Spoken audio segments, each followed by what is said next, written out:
ኤቢና ዳጣ ተዋረዱ። ከናታን ሁለቱም ነፍሰ ጡር መሆናቸው ተረጋገጠ። አቶ ደረጀ ዳጣን ልጅ አይደለሽም በማለትም ይፋውን ካዳት። አሁን ላይ ወይዘሮ ማርታ ተዋረድኩኝ እያለችም ናታንን ሴት አድርጋ ያዘችው። በዚህን ሰዓት ናታን ከኔ አይደለም ቢልም ሁለቱም ከሱ ውጭ ሌላ ወንድ እንደማያውቁ ይፋ ሆነ። አቶ ደረጀ አሁን ላይ በድንጋጤ የሚያደርገው ግራ ገባው።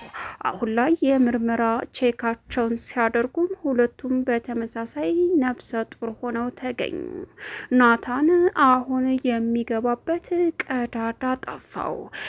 አቶ ደረጀ ናታንን እንግዲህ የመጨረሻም ተናደደበት። አቶ ደረጀ ቁጣውን በናታን ላይና በሴቶቹ ልጆቹ ላይ አደረገ። ወይዘሮ ማርታ ተዋረድኩኝ፣ ናታን አዋረድከኝ አለችው። እሱም በፍጹም ከኔ አይደለም አለ። እንግዲህ ሁለቱም በተመሳሳይ ሰዓት አቅለሸለሸኝ እያሉ በሩጫ ወደ መጸዳጃ ቤት ሲሄዱም የእርግዝና ቼካቸውን ሲያደርጉም ደረጀ ዳጣን ተከትሎ ምን ሆነሽ ነው ሲላትም ሆደን አለችው። ምንድን ነው ምን በልተሽ ነው ሲላትም የምግብ መመረዝ አይመስለኝም እያቅለሸልሸኝ ነው ሳምንት ሆኖኛል ብላ አሳረፈችው። በዚህን ሰዓት አቶ ደረጀ ምን አላት። አዎ ስትለው ያልታደልኩ የተረገምኩ ልጅ አይውጣለሁ የተባልኩ ሰውዬ እያለ ነበረ። እንዲሁም ደግሞ ኤቢ አሁን ላይ መጸዳጃ ቤት እያስመለሳት ባለበት ሰዓት ናታን ሄዶ ሲደርስባት ምን ሆነች ነው ኤቢ ሲላትም ልቤን አቅለሸለሸኝ አለችው። እሱም በቃ ተረጋጊ ሲልም እናቴን ጥራለኝ ስትለው ናታን እየሮጠ ወደ ማርታ ሄዶ ኤቢ ታማለች ሲላትም ማርታ እየሮጠች ስትመጣም ኤቢ እያቅለሸለሻት ነው። ዳጣም እኮ ምንነሽ ነው ስትልም ወይዘሮ ማርታ እማዬ ሆደን ስትልም ምንድን ነው የተመገባችሁት? ዳጣም ሆደን እያለች ነው ስትልም የምግብ አይመስለኝም እያቅለሸለሸኝ ነው ስትላትም የእርግዝና መመርመሪያውን ውጤት ማሳያውንም በእጇ ይዛየቻት። ሰላም ውድና የተከበራችሁ የዙዙነት ሚዲያ ቤተሰቦች እንደናችሁልኝ ሰላማችሁ ይብዛልኝ። ለዚህ ቻናል አዲስ የሆናችሁ ሰብስክራይብ እያደረጋችሁ ቪዲዮውን እስከ መጨረሻው ተከታተሉ። በጉጉት ስንጠብቅ የነበረው ዳጣ ቀጣይ ፓርት ይዘን መጥተናል። እንግዲህ የደረጀ ቤተሰብ ፍጻሜ እጅግ በጣም ያሳዝናል። አሁን ላይ ወይዘሮ ማርታ ተዋረድኩኝ፣ ክብሬን ተነጠቅኩኝ እያለችም ነገር አለሙ ይፋ ሆኖ በሚያሳዝን ሁኔታ ሁላቸውም እያለቀሱ ይገኛሉ። ሌላኛውና ከባዱ አሁን ላይ እጅግ ልብ የሚሰብር ነገር ሁለቱም ሴቶች ከተመሳሳይ ወንድ ነፍሰ ጡር መሆናቸው ይፋ ሆነ። ሌላኛውና ከባዱ እንግዲህ አሁን ላይ አቶ ደረጀ የተፈጠረው ነገር በሙሉ ለእሱ እጅግ አሳሳቢና አስደንጋጭ ነበር። አቶ ደረጀ የሚያደርገው ነገር ቢያጣ በድንጋጤ ፍርጥ ብሎ ቀረ። ሌላኛውና ከባዱ እንግዲህ አቶ ደረጀ የተፈጠረው ነገር ለሱ እጅግ አሳሳቢ ነበር። ገና የሰማው የዳጣን እንጂ የአብጌልን የሰማው ነገር ስለሌለ በድንጋጤ የሚሆነው ግራ ገባው። ልጅ ይውጣልህ ያልተባልኩኝ በጣም የማሳዝን የልፋት ብቻ የሆንኩ ሰውዬ እያለ አቶ ደረጀ ማልቀሱን ጀመረ። ወይዘሮ ማርታም ተዋረድኩኝ እያለች እንግዲህ የጋብቻ ቀናቸውን የ25 ዓመት ቀናቸውን ሊያከብሩ ባሉበት ሰዓት ድንገት ይሄ ነገር በመፈጠሩ ጋብቻቸውን ወይዘሮ ማርታና አቶ ደረጀ ደስ የሚልና በዚሁ የትዳር ተምሳሌት ሆነው እንዲቀጥሉ እየተባባሉ በሚያወሩበት ሰዓት እጅግ በጣም በሚያሳዝንና በሚከብድ ነገር እንግዲህ አቶ ደረጀ አሁን ላይ ወይዘሮ ማርታና እንዲሁም አቶ ደረጀ ሳሎን ቁጭ ባሉበት ዳጣ መታ በጣም ታምራላችሁ ስትልም አይደል? አዎ እውነቱን አውጥተሽ የምትናገሪው አንቺ ነሽ። ከኔና ከደረጀ ማን ያምራል እያለች ወይዘሮ ማርታ በጥያቄ ስትጠይቃትም አሁን በዚህን ሰዓት የምትመልሰው መልስ አታ መጨናነቋን ጀመረች። እንዳጣ መጨረሻ ላይ ልቤን አመሜ ሆደን እያለች እየሮጠች ስትሄድም አቶ ደረጀ ምን ሆነሽ ነው ምንሽን እያለ ባለበት ሰዓት እንግዲህ ግራ ተጋብታ ወይዘሮ ማርታ እያየቻት በነበረችበት ሰዓት አስደንጋጩ ነገር ለደረጀ ነብሰ ጡር እንደሆነች ስትነግረው የመጨረሻ ልቡ ተሰበረ።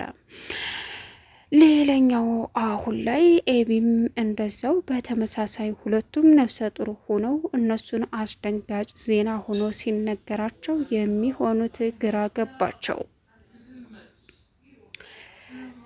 ሌላኛውና አሳሳቢው ነገር አሁን ላይ እንዴት ምን ማድረግ እንዳለበት አቶ ደረጀ የሚሆነው ግራ ቢጋባውም ግን ደግሞ ሁላቸውንም ተዋረድኩ እያለች ወይዘሮ ማርታ በጣም እየተናደደች በልጇ ትገኛለች። ሌላኛው አሁን ላይ እንዴት ምን ማድረግ እንዳለባቸው እንኳ ግራ የተጋቡ ቢሆንም አቶ ደረጀ ማርታን መመልከት ጀመረ። ግን ደግሞ የመጨረሻ አሁን የዳጣን እንጂ በጭራሽ የኤቢን አልሰማም። ዘበኛው በእርግጥ የናታንን ወገብ ዛላ በማለትም ትልቅ ነገር በመፍጠሩ አሁን ላይ እጅግ በሚያሳዝን ሁኔታ እንግዲህ ነብሰ ጡር ሆነው በመገኘታቸው ሁላቸውም ዋጋቸውን ለመክፈል ዳጣ በአባቷ እየተማመነባት ነበረ። እናም በዚህን ሰዓት ዳጣን ጥሩ ደረጃ ደርሳ ጥሩ ነገር ታሳየኛለች ብሎ የጠበቀው አቶ ደረጀ ውርደቱን ስላከናነበችው የመጨረሻ ልቡ ተሰብሮና አዝኖም ይገኛል። አቶ ደረጀ የሰማውን እና ያየውን ነገር ማመን ስላቃተው እንግዲህ በጣም አፍሬያለሁ እያለ እያለቀሰም ይገኛል።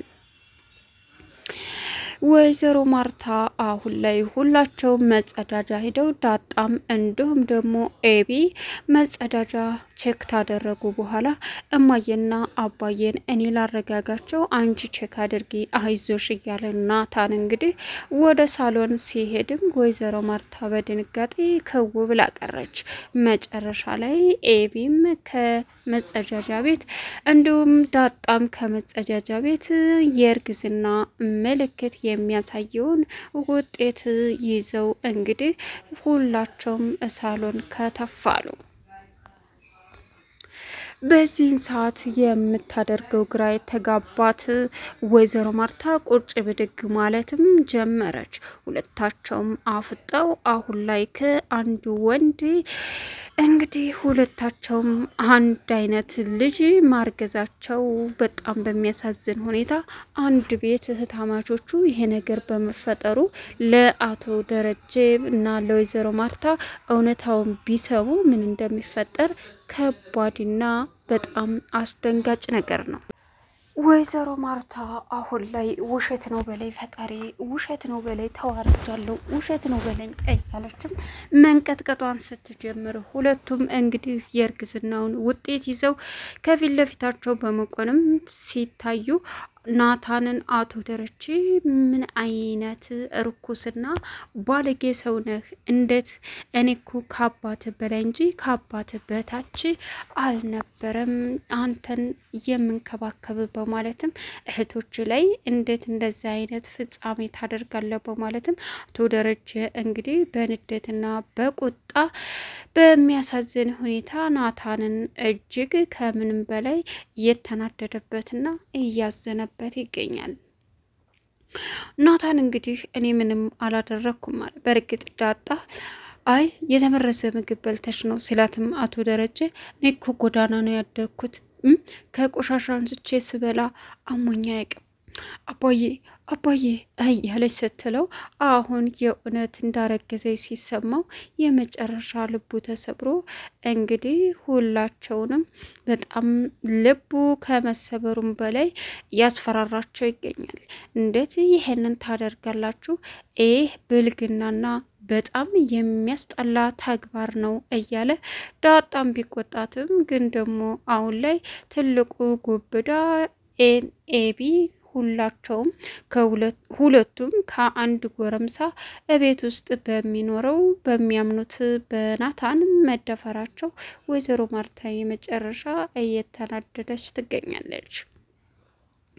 አቶ ደረጀ ለውሳኔ ግራ ተጋብቶ ራሱን ይዞ ዳጣ ላይ ብዙ የሚኮራባትና ብዙ ደግሞ ተሷ ብዙ የሚጠብቅ እንዲሁም ደግሞ እስር ቤት እኔ ገባለሁ ብላለች ዳጣ እያለችም አብጌል ስለነገረችው በዳጣ በመኩራት የተነሳ እቅፍ አድርጎ እኔ ያለሁልሽ ከዚህ በኋላ ምንም አትሆኝብኝም የኔ ልጅ እያለ እንግዲህ ዳጣን በሚያባብልበት ሰዓት እጅግ በጣም በሚያሳዝን ሁኔታ አሁን ላይ የተፈጠረው ነገር ግን እሱ እንደሚጠብቀው ሳይሆን ሌላ ትልቅ ችግር ነበረ። መጨረሻ ላይ ያዘነችውና በጣም ልቧ የተሰበረው ወይዘሮ ማርታ እያለቀሰች ትገኛለች። በእርግጥ ዳጣን እንደዚህ ከናታን ጋር ስለምትቀራረብ የእሷ ማርገዝ ምንም መስሎ አልታያትም። እናም ብትጠራጠርም ዳጣ ከናታን ነው ብላ ታምናለች። ኤቪ ግን ምንም ያደረገችው ነገር ይኖራል ብላ ስለማታስብ አሁን ላይ በድንጋጤ የምትሆነው ግራ ገብቷት ተጨንቃ እያለቀሰች ወይኔ ውርደቴ እያለችም ትገኛለች። እጅግ በጣም በሚገርምና በሚያሳዝን ሁኔታ አሁን ላይ አቶ ደረጀ እንግዲህ የልጆቹ ውርደት እሱንም አዋርዶት እንዳለ አማራጭ ስለሌለው አፉን አፍኖ ጸጥ አለ። በተለይ በዳጣ ይተማመንና እንዲሁም ደግሞ ጥሩ ደረጃ ታደርሰኛለች ብሎ ተስፋ ነበረው። ነገር ግን ባልተጠበቀ ሁኔታ ሁለታቸውም ነፍሰ ጡር ሆነው ትልቅ ጉብዳ ሲወርድበት የሚሆነው ግራ ተጋባ። አሁን ላይ ነገሮች በሙሉ ዝብርቅርቁ ወጥተው የተረገምኩ ነኝ፣ ልጅ አይውጣልህ የተባልኩኝ፣ አልበለዛ እንደዛ ባይሆንማ ይሄ ነገር አይፈጠርም ነበር እያለም አቶ ደረጀ ማልቀሱንና መናደዱን ተያዘ። ዳጣም አባዬ አትዘንብኝ ስትለውም በዚህ እድሜሽ ገና በህፃንነትሽ እንዴት እንደዚህ ታደርጊያለሽ? እንዴትስ እዚህ ቦታ ወርደሽ ትገኛለሽ? እጅግ በጣም አፍሬብሻለሁ፣ አዝኔብሻለሁ እያለ አቶ ደረጀ እንግዲህ ወይዘሮ ማርታም ተናደው አሁን ላይ ቤቱ ጦርነቱ በጣም ይፋ ሆኖ በተለይ ናታንን በሚያሳዝን ሁኔታ ያሰቃየም ለመጠየቅ ቢሞክርም ናታን እኔ ምንም ማውቀው ነገር የለም በማለትም ሸመጠጠ። ሁላቸውንም ከዳቸው። ሁለቱም ግን ከሱ እንደሆነ የተረገዘው ልጆች ምንም ጥርጥር የለውም። ወይዘሮ ማርታ ስትጠይቀው እማዬ ከኔ አይደለም እያለ የሚሆነው ግራ ቢጋባም ግን ደግሞ አማራጭ እንደሌለውና ነገሩን ከማድበስበስ ውጭ ሌላ ምንም እንደማያደርግ ሲሰማው ናታን ለጊዜው ጸጥ ብሎ ማዳመጡን ቀጠለበት። ለቻናሉ አዲስ የሆናችሁ ሰብስክራይብ እያደረጋችሁ ቪዲዮውን እስከ መጨረሻው ተከታተሉ። በጉጉት ስንጠብቀው የነበረው ዳጣ ይሄ ነበር ማለት ነው።